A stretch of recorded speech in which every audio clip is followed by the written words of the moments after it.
The galaxy thought humans were fragile, until one alien strike changed everything. The stars over Arden Colony were calm. It was a small, quiet world on the very edge of human space. Farmers tilled red soil. Children played near glowing rivers. The people of Arden believed war was something far away, something that happened to other worlds. Other species? Arden was not important. No strategic minerals, no great technology. It's just a simple colony, growing food, raising families. And yet, this was where history would change, because one alien ship came, not to conquer, not to trade, but to test. At first, the people only saw a shadow in the sky, a dark shape that blotted out the sun for just a moment, then another, then more. Children pointed, laughing. Look, spaceships. Parents stared upward, uneasy. The ship descended with no warning, no signal. It was not a trading vessel. Its shape was jagged, sharp like a blade. Its hull shimmered with green fire. It was a scouting cruiser of the Keth Empire, a species feared across dozens of systems. The Keth were not here for diplomacy. They were here to measure the humans, to weigh their strength, to see if humanity was prey. That the colony governor sent peaceful greetings. No response came. Instead, the ship hovered, watching, waiting. The aliens wanted fear. They wanted to see how quickly humans broke. And so, when a small group of children wandered too close to the landing site, laughing, pointing, curious about the strange ship, the Keth struck. A green beam lanced down, silent, instant, final. One child fell. A boy named Eli Vance, only 8 years old.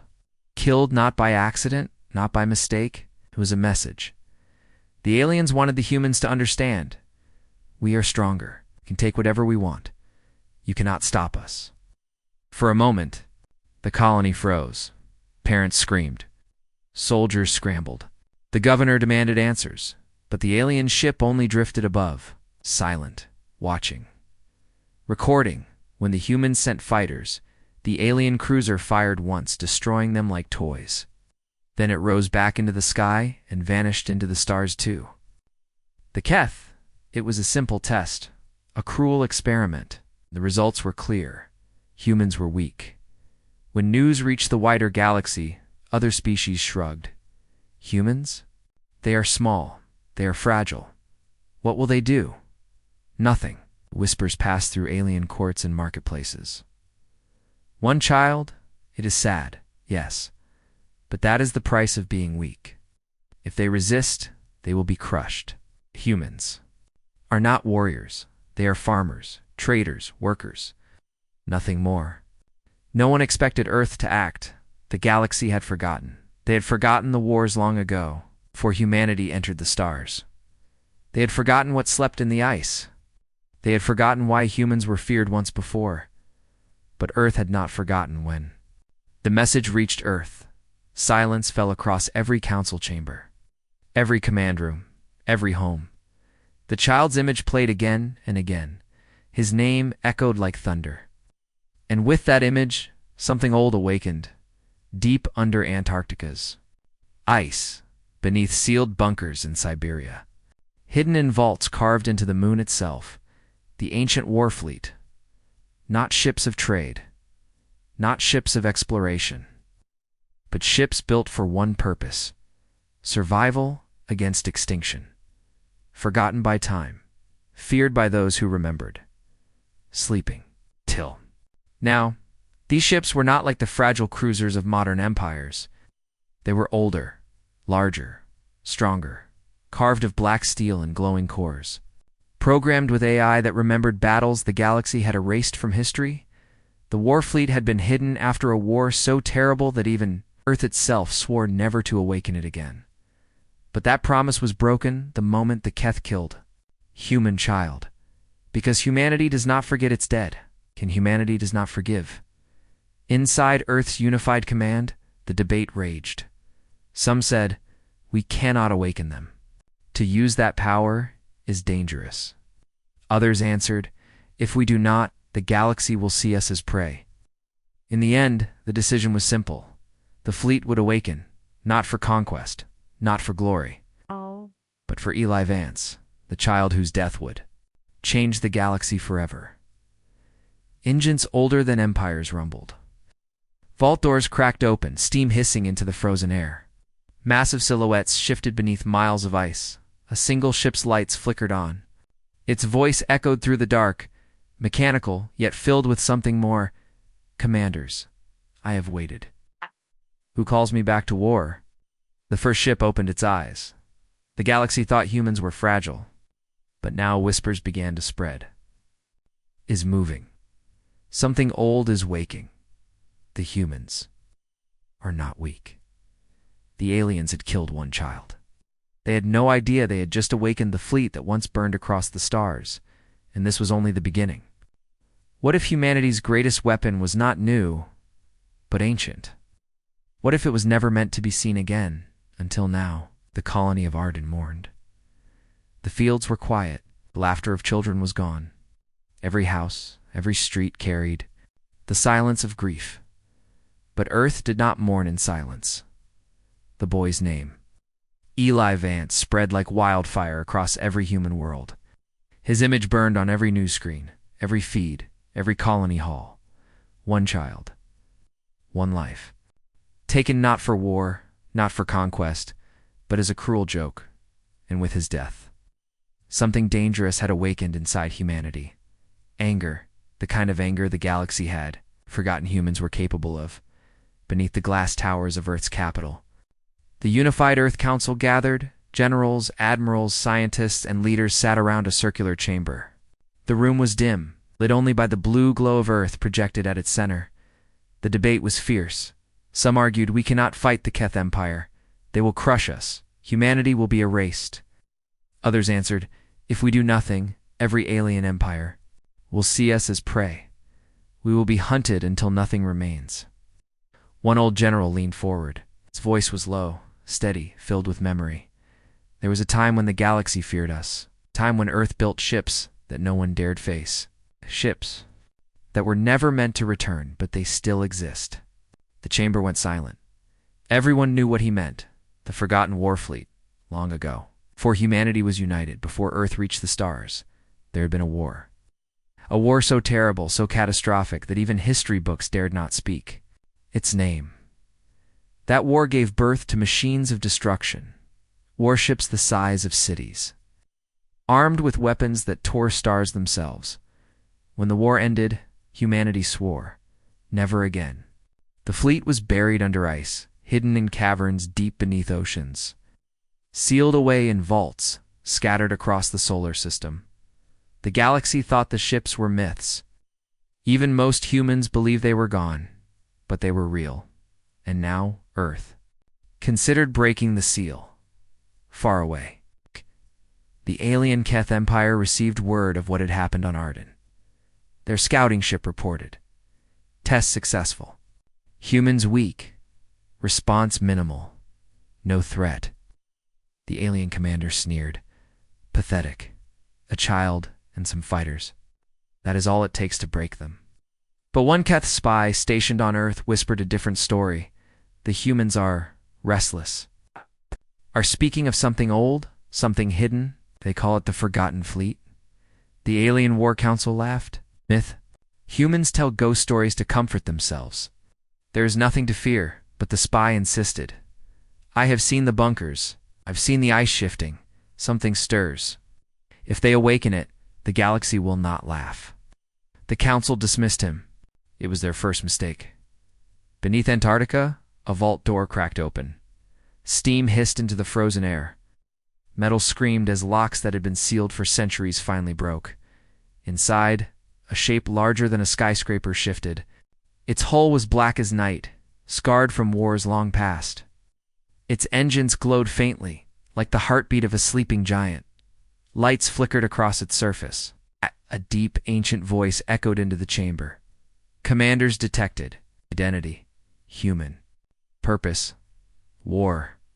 Orders. The engineers stared, trembling. The AI had been sleeping for centuries, yet it still recognized them. Still called them commanders. The first ship of the Forgotten Fleet was awake. Back in the council chambers, the argument raged again.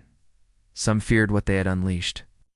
These ships destroyed empires. If we awaken them, we may unleash a storm that no one can control. But the governor of Arden, her voice trembling with grief, stood and spoke. The aliens killed one child. My people buried him with their hands in the soil. And already, the galaxy has forgotten him. But Earth will not forget. The fleet does not awaken for power. It awakens for justice. The chamber fell silent. No one argued after that. The decision was made. The fleet would rise. Rumors spread. Alien. Traders whispered in dark taverns. The humans are building something. Old ships. Forgotten weapons. Smugglers claimed to see massive shapes moving beneath Earth's polar ice. Refugees swore they saw black silhouettes drifting in the void near. The moon at first the galaxy laughed. Stories nothing more. But then an alien scout ship disappeared near Earth. Then another. And another. The laughter began to fade. The first awakened warship sent out a signal. A low hum that rippled across space, felt in systems light years. Away it was not a message, not words. It was a memory. Every alien AI that heard it froze. Machines whispered in digital panic. Old programs stirred in terror because they recognized it. The signal was the voice of the Warfleet that once burned. Across the stars, a fleet the galaxy had sworn was gone. Now, it was awake again. The galaxy thought humans were weak, but now, whispers traveled faster than light. The forgotten fleet rises.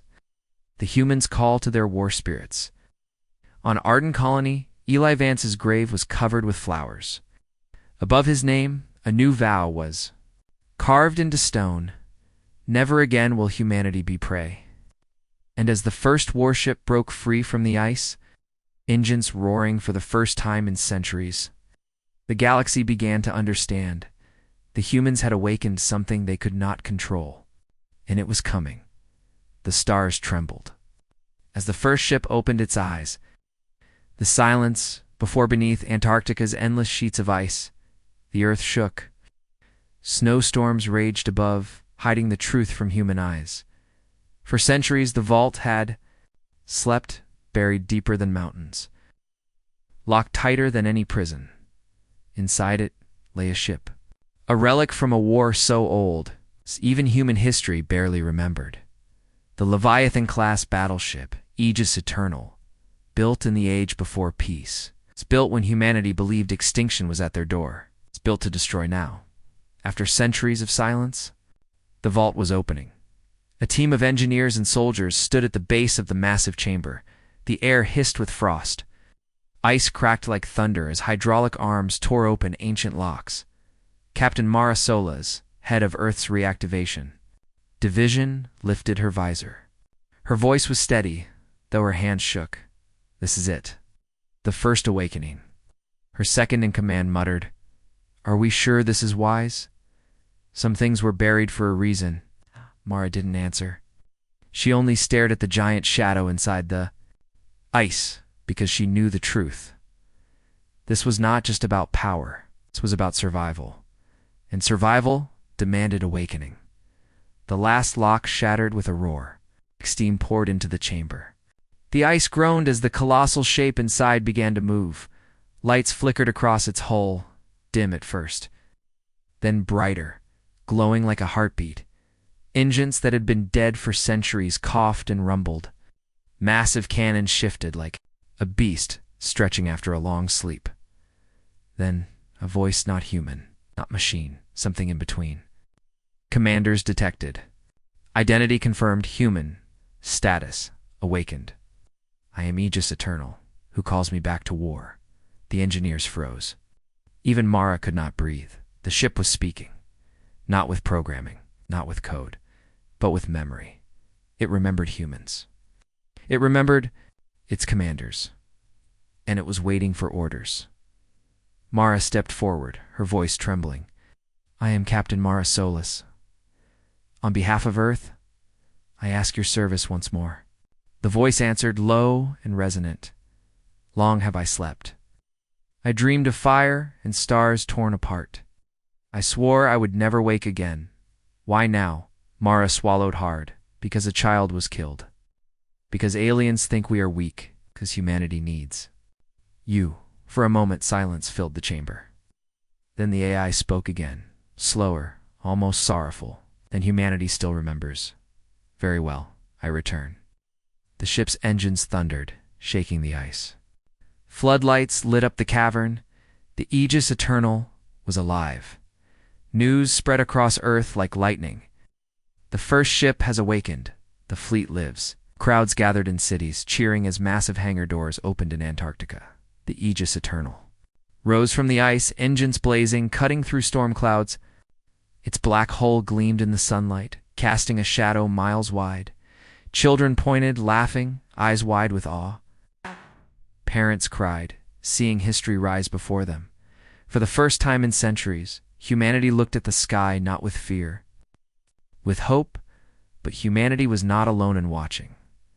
Across the stars, alien eyes widened as reports came in. Merchant vessels whispered, "We saw it." A warship from the ice, bigger than anything we've ever seen. Pirate crews panicked. Their guns lit up the sky. One ship could destroy a fleet. In the Keth Empire, the High Council laughed at first. A human trick. An old ship lifted from the ground, it cannot fight us. But when their spy sent video proof, the colossal warship rising from the ice, the laughter stopped. One elder whispered, almost afraid, "I know that design. I have seen those scars." They were built for a war the galaxy swore never to remember. For the first time, the Keth wondered, had they awakened something far worse than they imagined? The galaxy would not wait long to test the truth. Within days, a small Keth strike fleet entered the system. They wanted to crush the humans before more ships could awaken. 10 alien cruisers dropped from faster-than-light travel, surrounding Earth's orbit. The message was simple: surrender or burn. Human fleets scrambled, but Earth's defense ships were outmatched. They could not stand against 10 Keth warships, but the Aegis Eternal was already moving. The ship rose into orbit, its black hull blotting out the stars. Its cannons glowed with blue light, ancient energy surging through conduits. The Keth commander sneered, "One ship against 10? The humans are fools." But the Aegis Eternal spoke, its voice echoing across every channel. "You killed a child. 4. That you face me." Then it fired. One shot. One beam of white-hot energy. Keth cruiser vanished in silence, atomized in an instant. The other alien ships faltered. Their commanders screamed orders, panic breaking through arrogance. The Aegis Eternal fired again and again. Each blast tore through alien shields, slicing ships apart like paper in less than 5 minutes.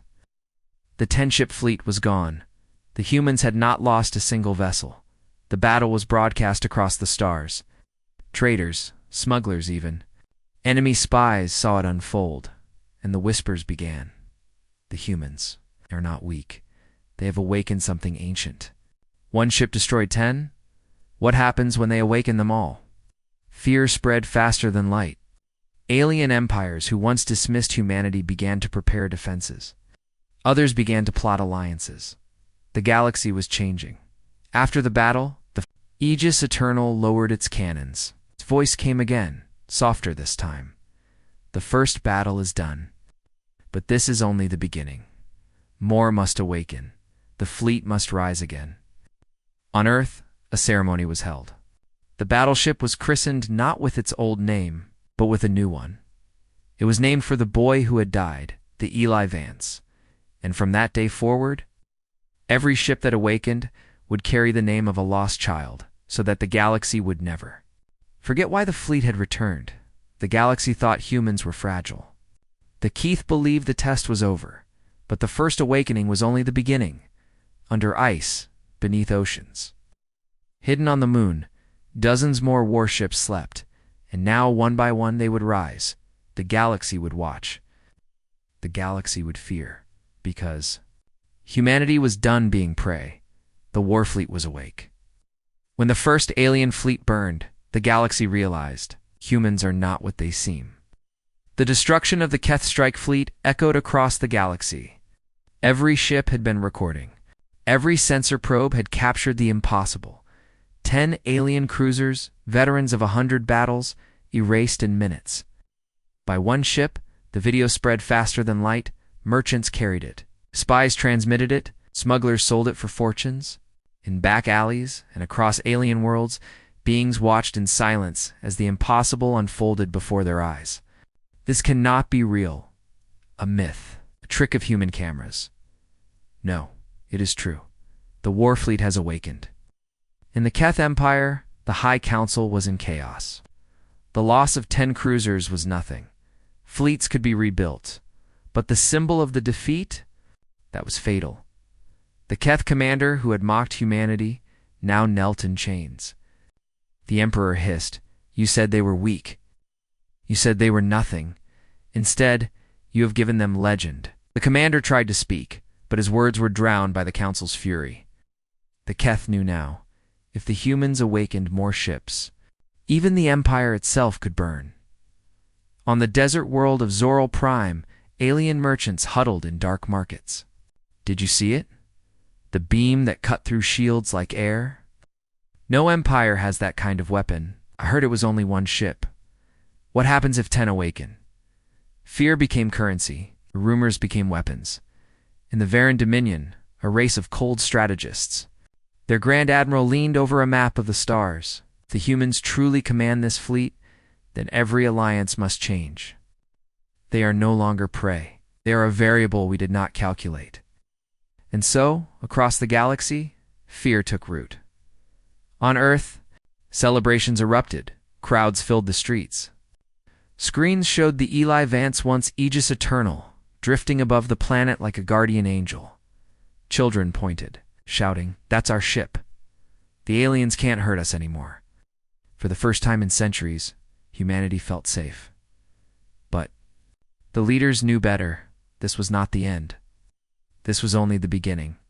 In secret, Earth's high command gathered once again. General Holt spoke first. The galaxy will not forgive this. They will not forget. Every empire that fears us will now plan to destroy us.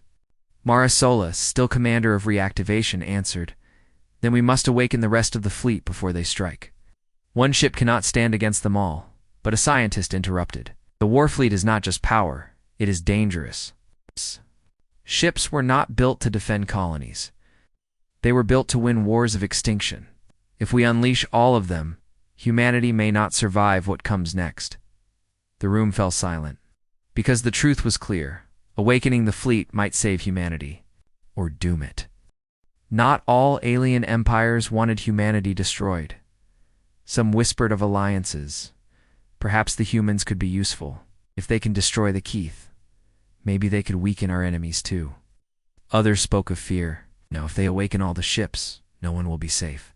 We must strike first. So the galaxy fractured into factions. Those who wanted to ally with humans. Those who wanted to destroy them. And those who wanted only to watch and wait. But all agreed on one thing. Humanity could no longer be ignored. Back. On Earth, new vaults cracked open. Each ship that awakened spoke with its own voice, its own memory. I was forged in fire. I remembered the stars burning. I dreamed of silence. Now I dream of war again. The humans named each ship after a lost child. The Eli Vance, the Myra Solon, the Jonas Hale.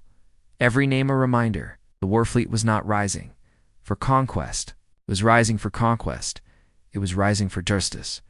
Across the stars, whispers turned into terror. An alien ambassador spoke in a council hall. Do you not see? They name their ships after their dead. Every weapon they build carries the name of a child. How can we fight such a species?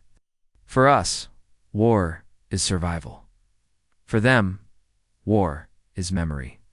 The hall fell silent, because in those words lay the truth. The galaxy had feared human strength, but human grief was far more dangerous. The galaxy watched. Galaxy whispered. But whispers were not enough. The Keth wanted revenge. Other empires wanted answers. And so, not fleets, but assassins were sent. Agents. In the dark, saboteurs and shadows. Because if the humans could not be beaten in open war, perhaps they could be broken from within. The silent crime had awakened the fleet. The shadows would test humanity's resolve, and the next war would not be fought among the stars, but in the dark alleys of Earth itself. The galaxy could not face humanity's Warfleet in open battle, so it turned to shadows. But they forgot one truth. Humans understand the dark better than anyone. After the Eli Vance destroyed the Keth fleet, alien councils everywhere panicked. They debated fleets, invasions, and alliances, but one cold truth remained. Humanity's awakened ships were too strong. So the galaxy turned to an older weapon. Not fleets, not armies, but assassins. 1,000 years of human history were forgotten by most aliens. They had never known Earth's wars in the shadows, never studied the art of human espionage. The galaxy thought shadows belonged to them, and they were wrong. On a rain-soaked night in Neo-London, a man walked home through empty streets. He never noticed the shadow on the rooftop above him, an alien assassin. 6 limbs clinging to the stone, compound eyes glowing faintly.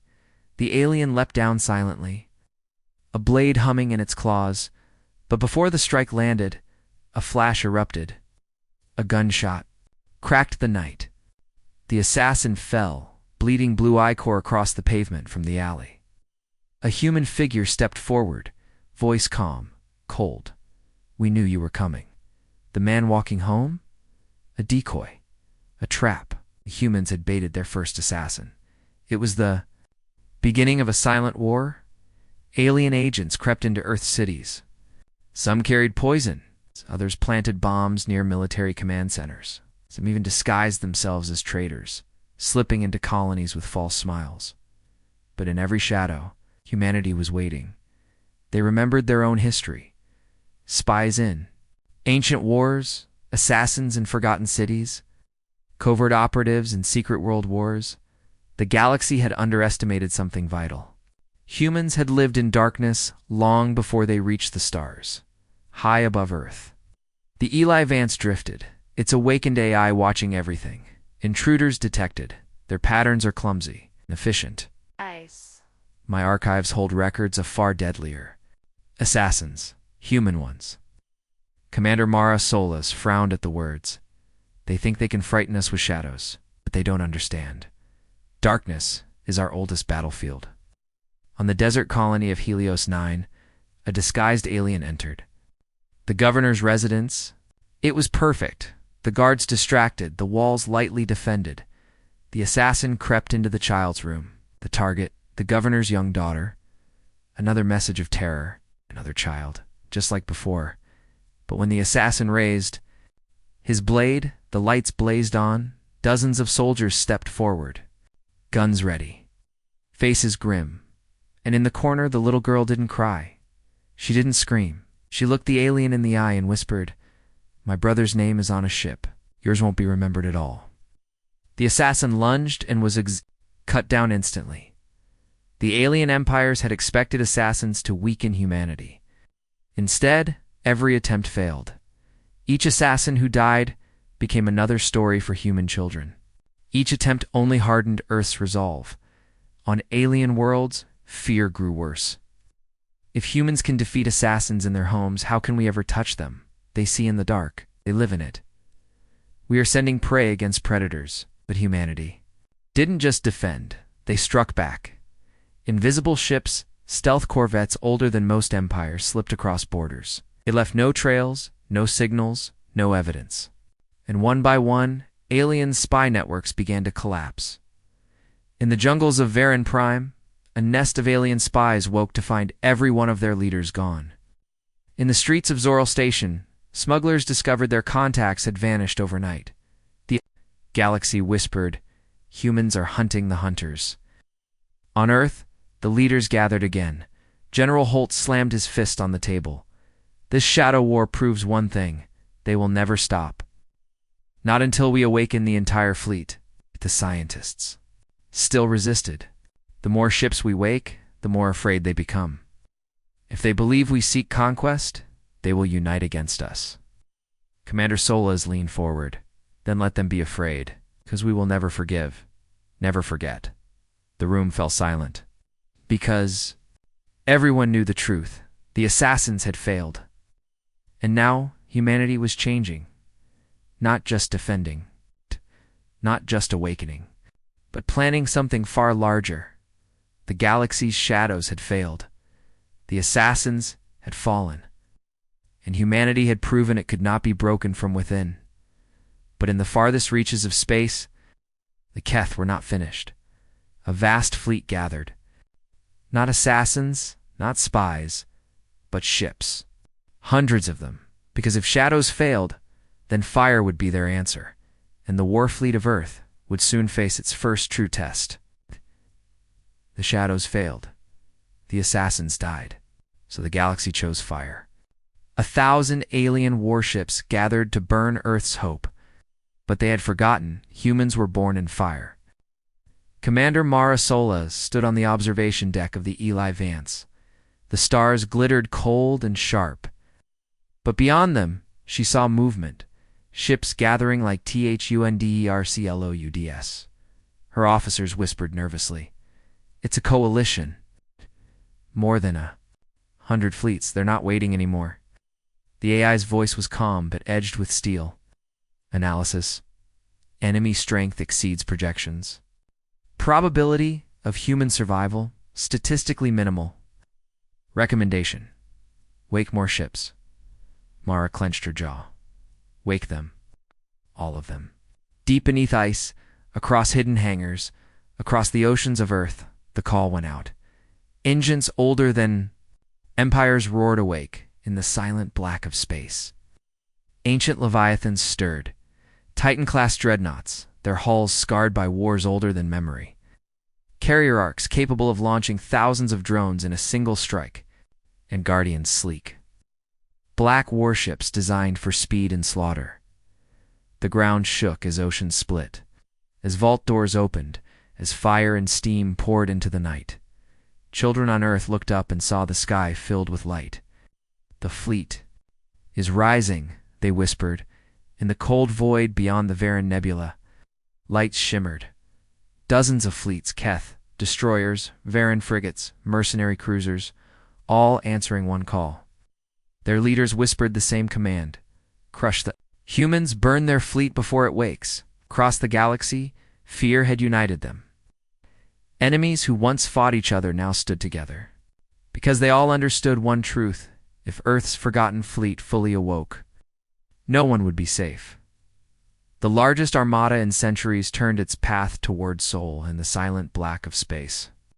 Ancient leviathans stirred, Titan-class dreadnoughts, their hulls scarred by wars older than memory, carrier arcs capable of launching thousands of drones in a single strike, and guardians sleek. Black warships designed for speed and slaughter. The ground shook as oceans split, as vault doors opened, as fire and steam poured into the night.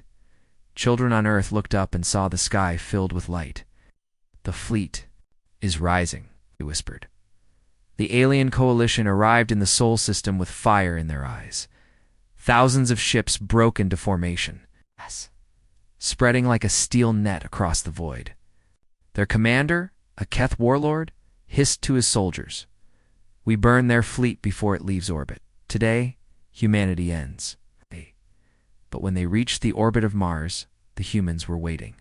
Not a few ships, not a handful of defenses, but an armada that dwarfed imagination. The forgotten fleet had awakened. The battle began with silence. Then, single shot, a lance of blue plasma that tore through 3 alien cruisers at once. The void lit up like a storm. Human dreadnoughts unleashed their fury. Alien destroyers surged forward in swarms. Missiles streaked across the black, colliding in blossoms of fire. On Earth, billions watched the sky as streaks of light flashed across the heavens. This was not just a battle, it was the rebirth of humanity's fury. At first, the alien numbers seemed unstoppable. A dozen human ships fell, torn apart under endless fire.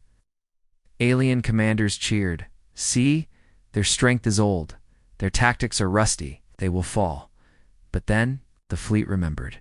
The Eli Vance transmitted ancient strategies, maneuvers written in wars no alien had ever studied.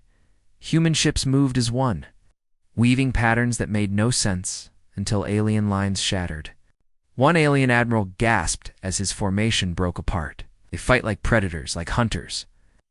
Asterisk the Titan-class dreadnought, Argus turned its guns toward the alien flagship. Its cannons glowed white-hot, building energy from reactors buried under oceans for millennia. For the children, the captain whispered. The blast split the void. The alien flagship tore in half, its pieces burning as they spiraled into Mars' shadow. Across the human fleet, voices rose. For Earth. For humanity. The aliens had come to burn a world. Instead, they found themselves burning in their own fire. Hours later, silence returned. The alien coalition had been shattered. Wreckage floated in orbit, glowing like dying stars. Ships reduced to twisted metal, and humanity's forgotten fleet stood scarred but unbroken. On alien worlds, news spread like wildfire. 1,000 ships could not break them. The forgotten fleet is awake. Humanity has returned. But victory came with whispers. The fleet was powerful. Yes, but it was not infinite. And the more ships they awoke, the louder the galaxy trembled. Far away, ancient empires stirred. Civilizations older than the Keth, older than humanity itself, turned their gaze toward Earth, and in the dark between galaxies, something else listened. Something that remembered humanity from the last time the fleet awoke, and it had not forgotten. Galaxy thought the humans were dangerous, but they were wrong. The true danger had only just awakened. For in the deep dark, older eyes began to watch. Beyond the Orion Reach, in a cluster of dead stars, the Oriketh watchers stirred. They were not conquerors. They were not traitors. They were something far older, observers of war. Born before the galaxy knew fire. For millions of years they had slumbered, watching civilizations rise and fall. And once, long ago, they had seen the humans. They remembered the last awakening. The last time Earth's fleet had burned across the stars, the Orikith had sealed themselves away, whispering, if they return, the cycle begins again. And now, it had begun. Commander Mara Sola stood in the strategy chamber of the Eli Vance. Reports came in from across the Sol system. Aliens fled. Traitors vanished. Even old allies hesitated to speak. We won, her officer said. But Mara felt no joy. She looked at the stars. Someone is watching us. The Aya's voice hummed softly. Confirmation. Long-range scans detect unknown signals. Extremely old technology. Non-hostile. For now, her stomach turned cold. Then the real war hasn't even started. Across the galaxy, strange events unfolded. On the mining world of Shirak, ships vanished without a trace on the Keth frontier. Entire fleets reported seeing glowing shapes in the dark in the human colonies. Children began dreaming of eyes in the stars. When survivors described what they saw, the galaxy shivered. Not weapons, not armies. Just eyes, watching in. A secret chamber on Vera Prime. Alien leaders met in panic. We tried to crush the humans. We failed. Now the Watchers have stirred. Do you not understand? If the humans are awake, the Orikith will follow. They always do. Silence fell. Ancient records were opened, forbidden texts that spoke of wars so old they were called the Burning Age. Wars started not by greed, but by fear. And in every story, the humans had been the spark. On Earth, the fleet continued to awaken. Shipyards filled with light, hangars opened, and weapons older than memory roared back to life. But even as power grew, unease spread. Soldiers whispered of shadows outside their ships. Pilots claimed their instruments showed phantoms watching them. And some swore that when they looked out into the void, something stared back. Commander Mara whispered to herself, what if our enemies are not afraid of us, but of what follows us? One night above Earth, the stars shifted. Not with ships, not with fleets, but with something else. Massive, slow, ancient. For a single moment, the sky rippled as if eyes blinked in the darkness. And then, a voice, carried not by sound, but by thought. You have awakened the fire again. And we remember. All across the human fleet, alarms screamed. The forgotten war was no longer just humanity's secret. It was the galaxy's nightmare. Billions slept uneasy across the stars. Alien rulers trembled in fear. And on Earth, humanity's leaders asked the question no one dared answer. Who are the Arrakith Watchers? And what did we do the last time they saw us? Far beyond, in the silent dark, the eyes blinked once more. This time, closer, and the humans knew. The true test had only just begun. The galaxy thought humans were dangerous, but even humanity did not remember the truth, for buried deep within the Warfleet was a memory older than Earth itself. Across the Sol system, silence fell. The stars themselves seemed dimmer. The Arrakith Watchers had arrived, not with fleets, not with weapons, but with presence, a shadow pressing on every mind. Billions of humans felt it, dreams filled with fire, whispers in unknown tongues. And always, the sensation of being judged. Commander Mara stood on the bridge of the crown ship as its colossal systems hummed awake. Her crew was silent, their eyes wide, as a thought thundered across the void. We remember what you are. The alien coalition was shattered. Their wreckage still floated across Mars' orbit, burning slowly in silence. Billions across the galaxy watched the transmissions. The message was clear. 1,000 ships could not stop humanity. Worlds that once mocked Earth now spoke in hushed voices. Merchants stopped trading near human colonies. Governments whispered, if they can destroy an armada, what else are they hiding? But those whispers carried far farther than anyone imagined. Into regions of space untouched for millennia, and there, something listened. Deep beneath Antarctica, the last vault opened. Unlike the others, this one held no battleships. No weapons. Instead, it contained a chamber of memory, a crystalline archive older than Earth's oldest ruins. The AI of the crown ship spoke softly. Captain, what you seek is here, the truth of why we exist. Mara entered the vault. Light swirled around her, and in a heartbeat she saw it all. 100,000 years ago, humanity had already reached the stars. Not as colonists, not as explorers, but as warriors. The galaxy then was young, filled with rising empires. Humanity had been the storm among them, fierce, unstoppable. Burning across the void, the Arrakith were not their enemies then. They were witnesses, record keepers, and what they recorded was terror. For humans fought not for conquest, but for survival. Every attack, every strike was born from vengeance, from loss. A single colony destroyed could awaken fleets that consumed entire star systems, and in the end, humanity stood alone over a galaxy of ashes they had chosen to forget. They buried the Warfleet.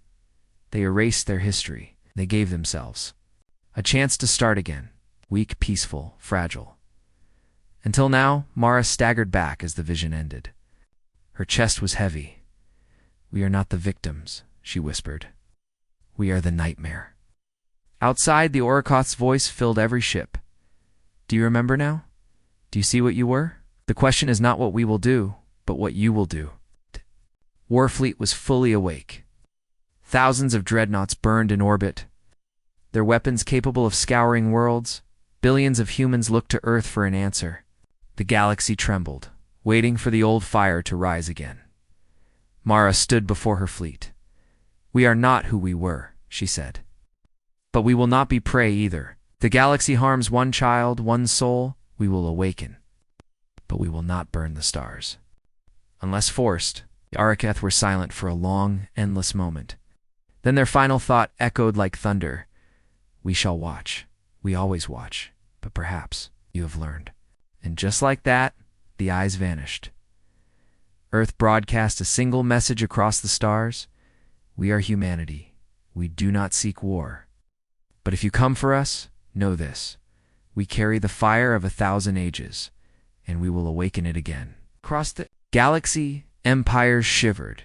Some feared, some respected, but none doubted. The humans had reclaimed their forgotten crown, and so the galaxy changed. Not because of conquest, not because of empire, but because one child had been killed. And in that single act, the stars remembered what it meant to awaken Earth's forgotten Warfleet. For somewhere in the void, the Orikith still watched, silent, patient, waiting for the day they might need to awaken the humans again.